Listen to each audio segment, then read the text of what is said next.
Lighting is one of the most important aspects of creating realistic and immersive environments in Unreal Engine 5.5. Whether you're making a cinematic shot or a game world, good lighting can completely transform your scene. In this video, we'll break down the essentials of lighting, how it works, its key settings, and how you can use it to enhance your projects. Before we dive into lighting, the first thing we need to do is change our project settings to make sure everything works correctly with Lumen. Without this, our lighting might not look right, so let's get that sorted first. Here I have my project open. The first thing we need to do is go to Window and click on World Settings. Then, in the search box, type Force No Pre-Computed Lighting and enable it.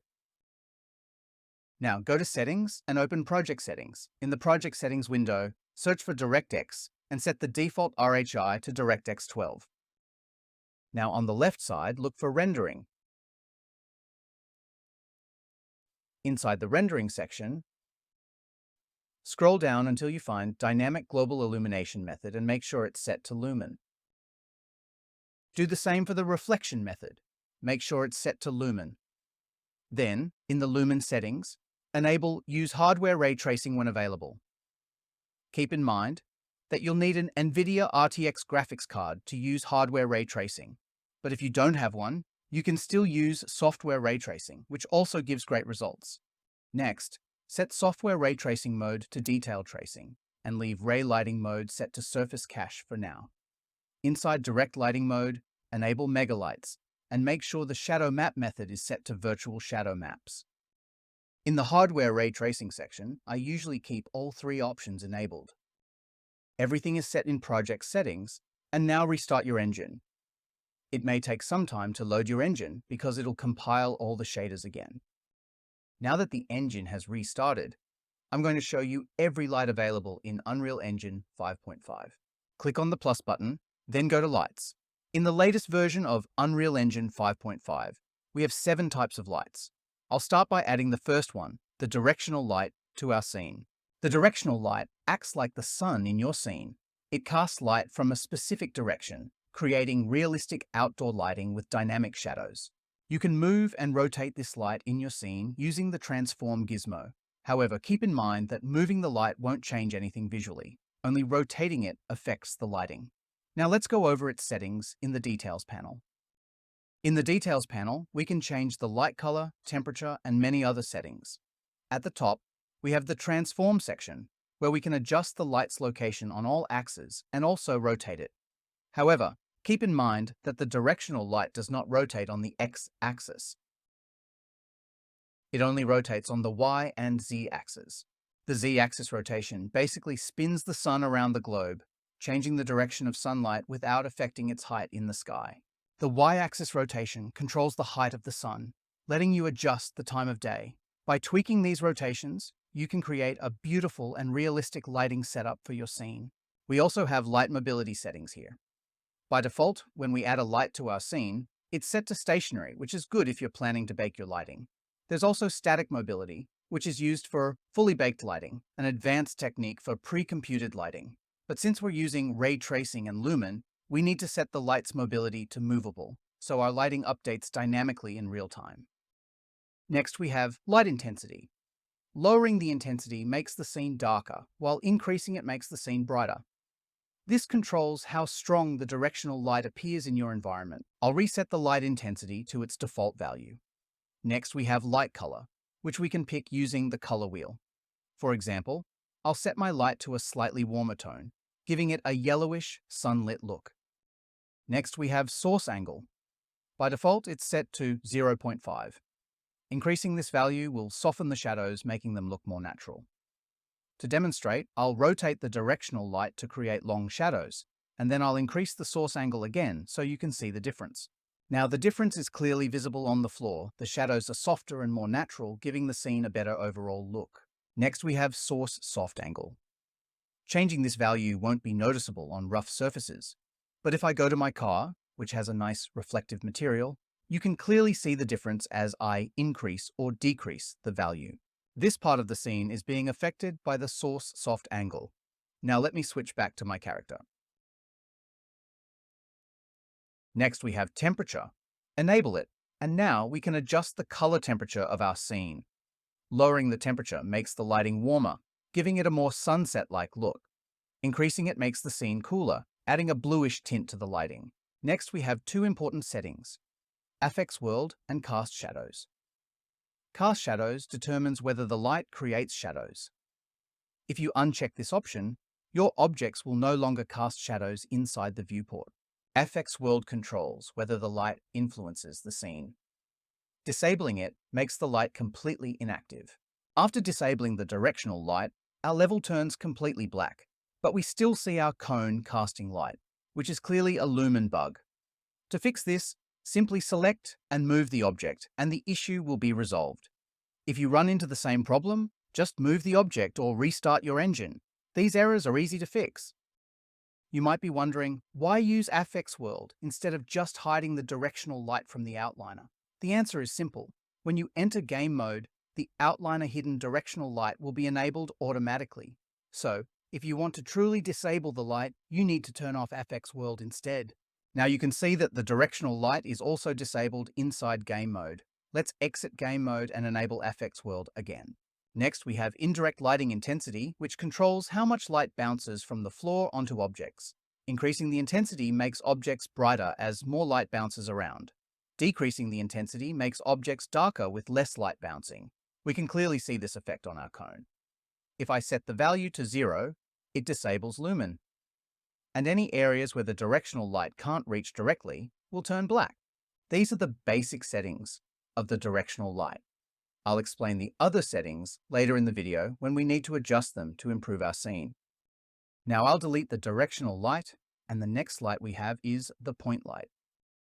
The point light emits light in all directions from a single point, similar to a light bulb. It's great for adding localized lighting, like lamps, candles, or any small light source in your scene. It has the same basic settings as the directional light, like intensity and light color. One important setting here is source radius. If we increase its value, you'll see a yellow gizmo in the viewport that represents the size of the light source. You can adjust this setting to get the right light radius for your scene. If you look at the shadows, you'll notice that when the source radius is larger, the shadows become softer and more diffused. But if the source radius is smaller, the shadows appear sharper and more defined. We also have soft source radius, which works similarly to soft source angle in the directional light. You can see the effect clearly on the mask. Decreasing the value makes the reflections brighter, while increasing it makes the light appear softer and more diffused. Next, we have source length. Increasing this value changes the light shape into a capsule, which can be useful for certain lighting effects. We also have temperature, allowing us to adjust the warmth or coolness of the light, and indirect lighting intensity, which works the same way as in directional light, controlling how much light bounces in the scene. We also have volumetric scattering intensity, but changing its value won't have any visible effect right now. The reason is that volumetric fog needs to be enabled in the scene for this setting to work. Now, let's delete the point light from our scene and add the third light, the spotlight. The spotlight emits light in a cone-shaped beam, similar to a flashlight or stage spotlight. It's useful for directing light onto specific areas, like highlighting objects, creating dramatic shadows, or simulating headlights in a scene. Let me adjust the spotlight on top of our character and look at our queen. He's absolutely nailing this pose. Let me demonstrate indirect lighting with the spotlight now. I'll position the spotlight a bit farther from the character so the right side appears darker. This light has the same settings as the point light. Also, I forgot to mention mobility for the point light. And keep in mind, if you're using Lumen, make sure all lights have their mobility set to movable for proper dynamic lighting. In the spotlight, we have inner cone and outer cone settings. Inner cone defines the sharp, fully lit area of the spotlight. Light within this cone is at full intensity. Outer cone controls how the light fades out beyond the inner cone, creating a soft fall-off instead of a hard edge. By adjusting these values, you can control how focused or diffused the spotlight appears in your scene. The spotlight also has source radius and soft source radius, just like the point light, allowing us to control the softness of shadows and reflections. We also have source length, which can stretch the light source into a capsule shape, and temperature, which we can adjust to make the light warmer or cooler, depending on our needs. And finally, we have indirect lighting intensity, which controls how much light bounces off surfaces. If we increase this value, our character will appear brighter as more light reflects onto them. Now let's delete the spotlight and add the rect light to our scene. The rect light emits light from a rectangular surface, similar to a softbox in photography or a large LED panel. It's great for soft, natural-looking lighting, often used for windows, screens, or ambient indoor lighting. This light casts soft shadows by default because it has a larger light source compared to other lights, like the point light or spotlight. But if I want sharper shadows, I can reduce the source width and source height to 1, making the light source smaller and the shadows sharper.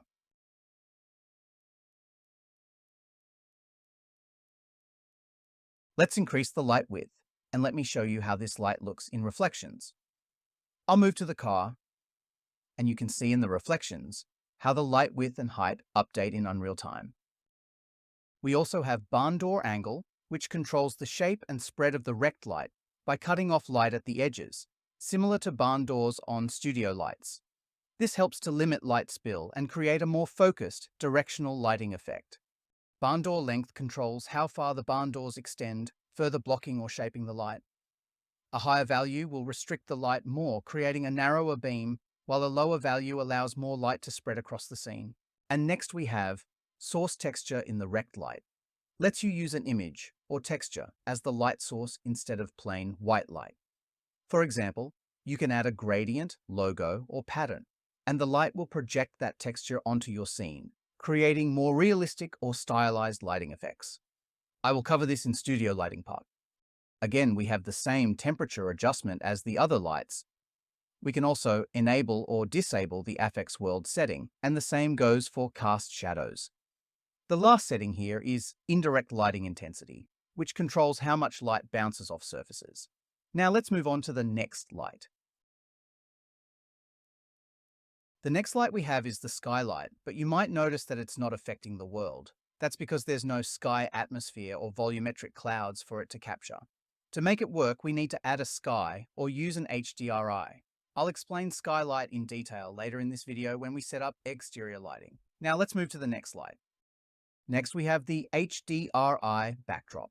If you don't see HDRI backdrop in the lights menu, just go to Edit, go to Plugins, then search for HDRI backdrop.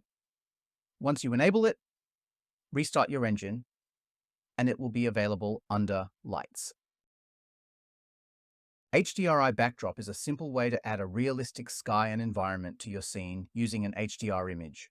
This creates natural ambient lighting and reflections. As you can see, our objects are appearing black because the HDRI backdrop size is too small. Once we set its size to 500, our objects become clearly visible. The HDRI backdrop doesn't cast shadows because it only provides ambient lighting and reflections. It doesn't act as a direct light source. So to get shadows, you'll need to add a directional light or another light source while using HDRI backdrop in our scene. But we do have an option to control its intensity in our scene. I'll show you how to use it properly later in this video.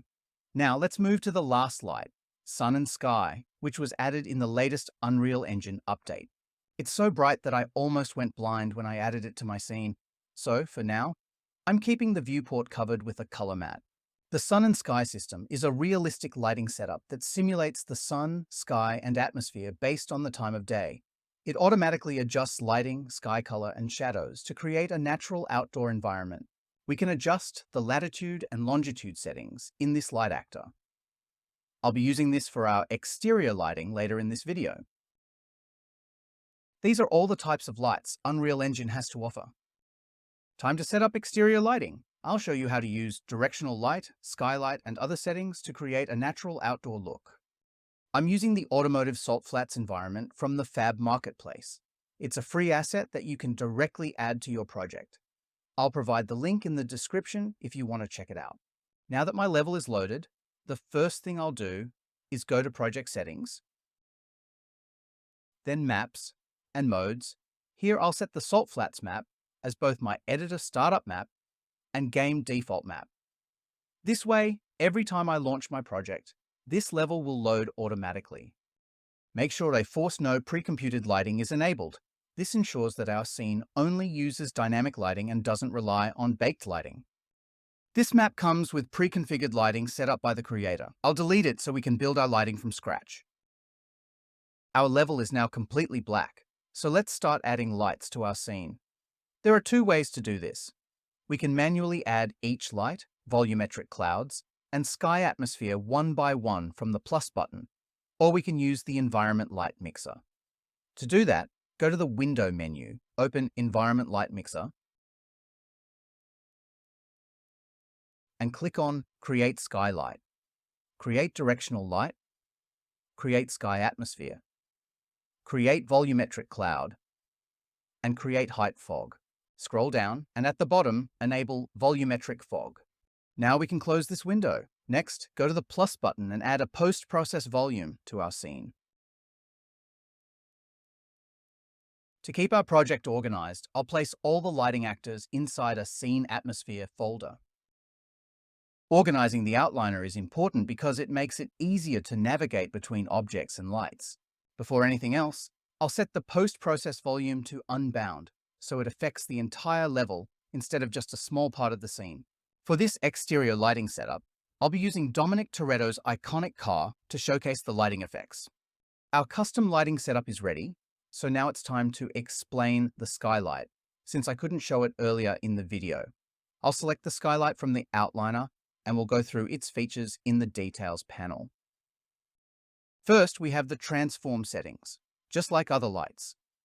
The mobility is set to movable by default, and that's because when we add lights using the Environment Light Mixer, they always get set to movable. But sometimes it might not.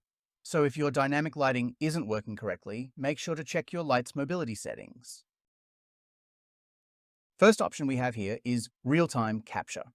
Real-time capture in Skylight updates the lighting dynamically based on changes in the environment, like when objects move or when the sky color shifts.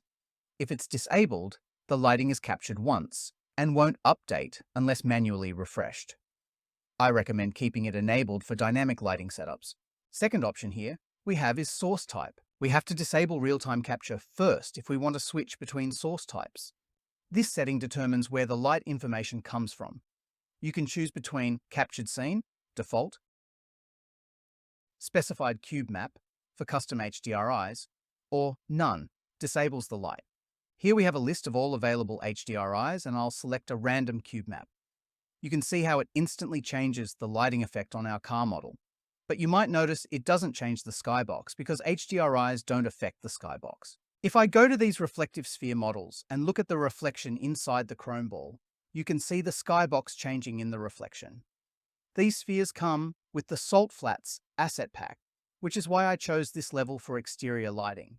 It makes it easier to see how reflections behave on surfaces. If you want to create these spheres, I'll show you how to do it later when we cover interior lighting. Since HDRI doesn't affect the skybox, it's not ideal for exterior lighting. We'll use it for interior lighting instead, where I'll go over more cube map settings in detail. Let's select the skylight from the outliner again. I'll reset the cube map and source type to their default settings and enable real-time capture. Next, we have cube map resolution, which only applies when using HDRIs. Next, we have sky distance threshold.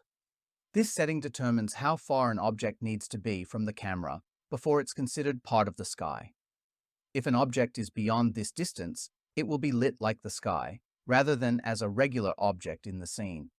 For example, distant mountains or large background elements can be affected by this setting to blend more naturally with the sky. The sky distance threshold is set to 150,000 by default, and since Unreal Engine uses centimeters as its default unit, this equals 1,500 meters or 1.5 kilometers. Any object beyond this distance is considered part of the sky and gets sky lighting instead of direct lighting. So, I like to keep the sky distance threshold set to 5. Next, we have intensity scale. A higher value will make your scene brighter, while a lower value will make it darker. It usually looks great at the default value, but in some environments, you might need to adjust it. Next, we have light color. Changing the sky light color doesn't affect the skybox, but it does change how the light interacts with the objects in the scene. And just like other lights, we have the effect world setting, which controls whether this light influences the scene or not. Cast shadows works the same as with other light actors. And next we have indirect lighting intensity, which controls how much indirect light the skylight contributes to the scene. However, if you're using Lumen for global illumination, this setting will have little to no effect, as Lumen calculates indirect lighting dynamically. We also have advanced settings here, but I'll only cover the beginner-friendly ones, since that's the main goal of this video. The Capture Emissive Only setting in Skylight captures only the emissive parts of the environment, like glowing materials or lights, and ignores everything else. This can be useful if you want your skylight to react only to emissive elements without influencing the overall environment. Next feature we have, the lower hemisphere is solid color. Setting in the skylight controls how the underside of the environment is lit. If enabled, Unreal Engine uses a single solid color for areas below the horizon, like the ground, instead of capturing lighting from the environment. This helps avoid unwanted lighting artifacts, especially in open world or outdoor scenes. If you don't like the custom color, you can simply disable this option, and Unreal Engine will use the environment lighting for the lower hemisphere instead. Here we have Cast Static Shadows and Cast Dynamic Shadows. I recommend keeping both of these enabled for consistent shadow behavior in your scene. And next we have Cast Volumetric Shadows. Cast Volumetric Shadows allows the skylight to cast shadows within volumetric fog, creating a more atmospheric and realistic lighting effect when fog is present in the scene. Next, Cast Deep Shadows. This feature ensures more accurate and detailed shadowing for large or complex objects, especially when using features like hair, foliage, or other transparent materials. This is especially useful in outdoor scenes with lots of vegetation. By default, Unreal Engine uses virtual shadow maps, which are highly accurate and optimized for performance in Unreal Engine 5.5. However, if you need 100% accurate and detailed shadows, you can enable Cast Ray Traced Shadows. For even better shadow quality, you can increase the samples per pixel value. By default, the samples per pixel value is set to 4. You can increase it to 16 for better results, but keep in mind this will significantly increase the load on your GPU. So, I'll reset the value back to default, and the last option we have here is Recapture. If you're not using real-time capture for performance reasons, you can click this button anytime you want to refresh the skylight. So these are the key features that Skylight offers for exterior lighting. I've set up a simple sequencer with a cine camera, and now let's dive into some key sky atmosphere features. I'll start by disabling the Exponential Height Fog in the outliner so we can clearly see the difference in the viewport. Sky Atmosphere in Unreal Engine simulates the Earth's atmosphere, creating realistic sky, sun, and horizon effects. It dynamically changes based on the sun's position, giving us natural-looking skies for different times of day. First, we have the Mobility setting, which is set to Movable by default. Next, we have the Transform mode. This setting controls how the atmosphere is positioned in the scene. By default, it's set to Planet Top at absolute world origin, which ensures the atmosphere aligns correctly with the world's center, creating a realistic sky. I usually leave this setting as is, since it works perfectly for most exterior lighting scenarios. Next, we have the Ground Radius. This setting defines the size of the planet's surface for the atmosphere calculation. By default, it matches Earth's radius, which helps Unreal Engine simulate a realistic sky and atmospheric scattering. Adjusting this value can create different planetary atmospheres like Mars or a fictional world. And next, we have Ground Albedo. Ground Albedo controls the color and brightness of the light reflected off the ground into the atmosphere. It's useful when adjusting the mood of your scene or simulating different surface materials like snow, sand, or grass. Next, we have Atmospheric Height. This setting determines how tall the atmosphere extends above the ground. A higher value creates a thicker atmosphere, which results in more atmospheric scattering and a hazier, more realistic horizon. Lower values make the sky look clearer and less affected by atmospheric effects, which can be useful for scenes set at high altitudes or in space-like environments. Next, we have multi-scattering. This setting adjusts how much light bounces within the atmosphere. The default value is set to 1, which provides a natural, realistic sky with soft, scattered lighting. Increasing the value enhances the atmospheric glow, especially during sunrise and sunset, while lowering it makes the sky appear less vibrant. I'll keep it at the default value, and now next, we have Trace Sample Count Scale. This setting controls how many samples are used when tracing atmospheric effects like fog and sky color. A higher value increases the accuracy and quality of these effects, making the atmosphere look more detailed, especially when viewed from a distance. However, raising this value can also impact performance, so it's best to adjust it only if you notice artifacts or banding in the sky. Next, we have Rayleigh Scattering Scale. This setting controls how light scatters when passing through the atmosphere, which affects the sky's color and overall appearance. Increasing this value makes the sky appear denser and more foggy, while lowering it results in a clearer sky. This scattering is what gives us the blue sky during the day and the warm hues at sunrise and sunset. Next, we can adjust the Rayleigh scattering color. If you're a girl, you might go for a pink sky because, bad taste. But jokes aside, this setting lets you pick any color you want, from soft pink for a dreamy sunset to deep blue for a realistic daytime atmosphere. The color you choose will dramatically affect how your sky looks, so feel free to experiment. Next, we have the exponential scattering distribution under Rayleigh settings. This controls how the sky's light is distributed, especially near the horizon. A lower value makes the sky look more evenly lit, while a higher value creates a more noticeable gradient, with the sky appearing brighter near the horizon and darker overhead. Adjusting this can help you achieve a more dramatic or natural sky, depending on your scene. Next, we have the Mie Scattering Scale. This setting controls how atmospheric particles, like dust and water vapor, scatter light. Increasing this value makes the sky look hazier, which is great for creating foggy or polluted environments. Lowering it results in a clearer, crisper atmosphere, perfect for bright, sunny skies. Next, in the Mie settings, we have the Mie Absorption Scale. This controls how much light gets absorbed by atmospheric particles, affecting the overall brightness and color of the sky. Next, in the Mie Atmosphere settings, we have Mie Anisotropy. This setting controls how light scatters through the atmosphere, with lower values scattering light evenly and higher values making it more directional. Next, in the Mie Atmosphere settings, we have Mie Exponential Scattering. This controls how quickly atmospheric scattering fades with distance, affecting how thick or thin the atmosphere appears. I'll reset the Mie Atmosphere settings to default.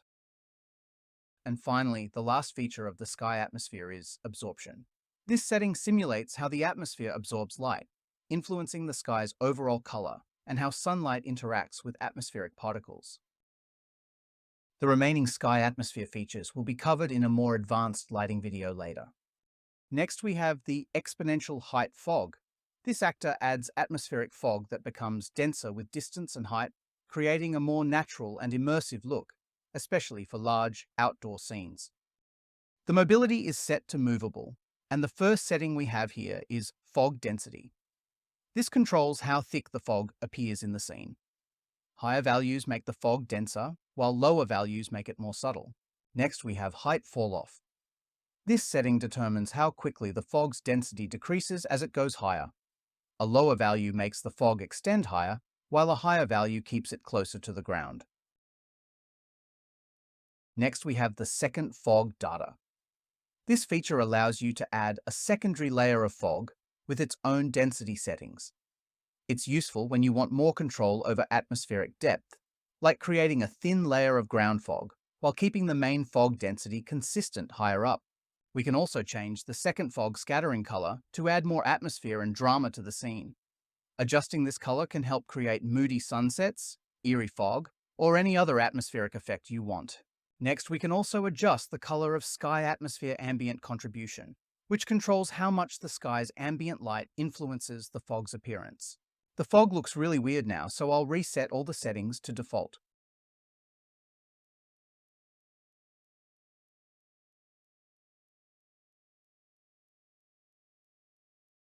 And finally, we have the last feature, volumetric fog. If we disable volumetric fog, the fog will appear flat and uniform across the scene, losing the sense of depth and the dynamic interaction with lights. You won't see those atmospheric light beams or God rays anymore, making the environment look less realistic. Next, we have scattering distribution. This setting controls how fog scatters light. A value closer to 1 makes the fog scatter light more forward, creating a glowing, misty effect around light sources, while lower values scatter light more evenly in all directions. Next, we have volumetric clouds. These are 3D dynamic clouds that react realistically to lighting, creating stunning atmospheric skies. They can cast shadows, interact with the sun, and evolve over time, adding depth and realism to outdoor scenes. However, I won't be covering them in this video, as they're more useful for advanced sky setups, which I'll explain in a future video. For most exterior lighting setups, the default settings work perfectly without any adjustments, so I recommend leaving them as they are.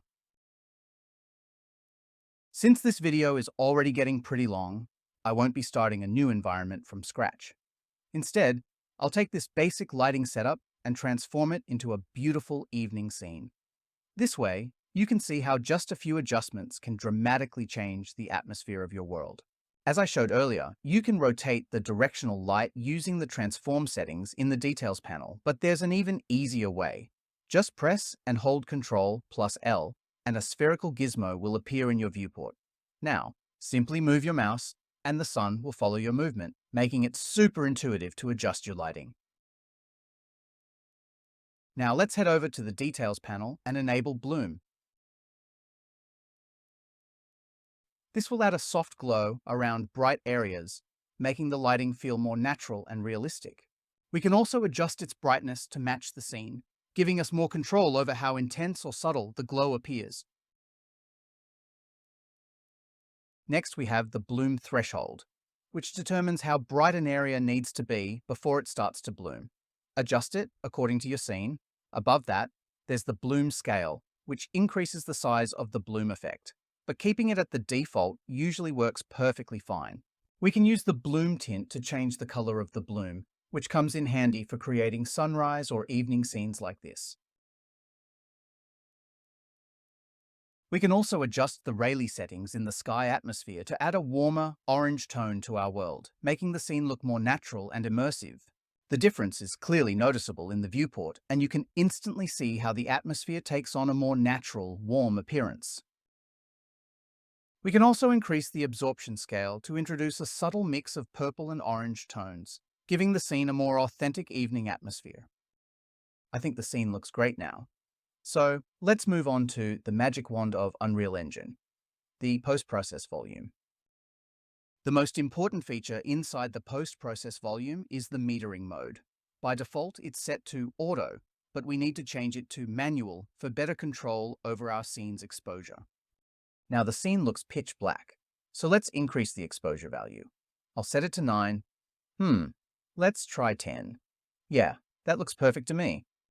Next, we can also control the bloom method from the post-process volume. By default, it's set to standard, but I prefer using convolution for more realistic results. Bloom simulates how bright light sources scatter in a camera lens, creating that soft glow around intense light areas like the sun or streetlights at night. Switching to convolution gives a more physically accurate bloom, making the lighting feel more cinematic and natural. And since I enabled lens flare earlier, we can already see it in the scene. Let's quickly search for lens flare in the search bar. Here we can adjust its intensity to control how strong the flares appear, and we can also tweak the bokeh size to change the shape and softness of the flare for a more customized look. To give the scene a more realistic look, we can enable chromatic aberration. This effect simulates the way camera lenses slightly separate colors along the edges of objects, creating subtle red, green, and blue color shifts. In real life, this happens due to lens imperfections, and adding it here can make our scene feel more like a real-world camera shot. To make sure our scene is using Lumen for lighting, we can simply search Lumen in the search bar and enable all the relevant settings. This ensures that our global illumination and reflections use Unreal Engine's real-time lighting system, giving us more accurate and dynamic lighting results.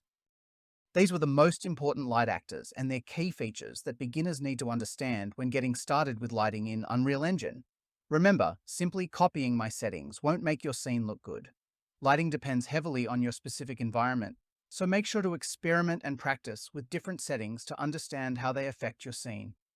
By mastering these basics, you'll have a solid foundation for creating realistic and visually appealing scenes.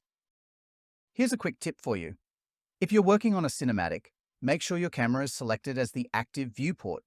If you leave it on the perspective viewport, the changes you make with the post-process volume might look completely different when you switch to your camera view. Always double-check that you're previewing your scene through the camera to get an accurate representation of your final look. We usually work in lit mode for our viewport, but when you're focusing on lighting, switching to detail lighting mode can be really helpful. This mode strips away all material textures and shows only the lighting information, making it much easier to analyze how light interacts with your scene. It helps you identify issues like uneven lighting or overly bright spots without any distractions. Next, we have the lighting only mode, which can be incredibly useful when working on your scene's illumination. This mode displays only the direct and indirect lighting without any color information, allowing you to focus purely on how light is distributed across your environment. It's perfect for troubleshooting shadows, light leaks, and bounce lighting. Next, we have the reflections only mode, which shows how reflections are rendered in the scene, making it easier to spot issues with reflective surfaces. And here's the last tip. Always use real-world references when lighting your scenes. Even professional artists rely on references to achieve realistic and visually compelling results, so don't skip this step if you want your lighting to look amazing. This scene is from The Dark Knight by Christopher Nolan. I tried to recreate it in Unreal Engine, using reference images to match the floor, walls, and ceiling lights as closely as possible. I couldn't find a model of the Tumbler Batmobile, so I used this car model from Fast and Furious instead. Let's move to the interior lighting. Here I have the Megascan's abandoned apartment project. I'm going to delete all the existing lights and cameras from the scene so we can build the lighting from scratch. But before we get into that, let's quickly adjust some important project settings to make sure everything works correctly. Our scene still has some leftover baked lighting, so I'll go to the world settings and enable Force No pre-computed lighting. After that, I'll go to the Build menu and click on Build Lighting Only to clear out any remaining baked lighting and start fresh. Since we're going to use Lumen for lighting, we need to make sure all our assets have Nanite enabled. Nanite is crucial for Lumen because it provides detailed mesh data that helps calculate accurate lighting, reflections, and global illumination in real time. So, I'll go to the Content browser, select the Megascans folder, and apply the Static Mesh filter. Now all the objects used to create this apartment are displayed here. I'll select them all, right-click, and ensure Nanite is enabled. You should also double-check that Nanite is enabled in your scene for optimal Lumen performance. And I'll also make sure Lumen is enabled in the rendering section of the project settings, just like we did at the beginning of the video.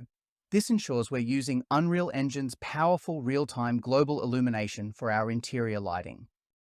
The abandoned apartment level wasn't selected in the Maps and Modes settings, so I'll open the level manually to get started. Let's add the essential lights using the Environment Light Mixer, and then place a post-process volume in the scene to control the lighting effects. I'm repeating the same steps we followed for the exterior lighting, so I fast-forwarded this part. Now let's focus on how to achieve those stunning God rays. Unreal Engine uses auto exposure by default, which causes some areas to appear overly bright while others look too dark as we move around the scene. To fix this, we'll first set the post-process volume to unbound. Then go to metering mode. We'll also disable the physical camera to maintain consistent lighting throughout the scene and switch from auto exposure to manual. And now we can adjust the exposure compensation to match the lighting of our scene. Let's make sure that Lumen is enabled in the post-process volume by setting Global Illumination and Reflections to Lumen for more realistic lighting results. Finally, to get those beautiful God rays, select the Directional Light in the outliner, scroll down to Volumetric Scattering Intensity, and increase it to 12.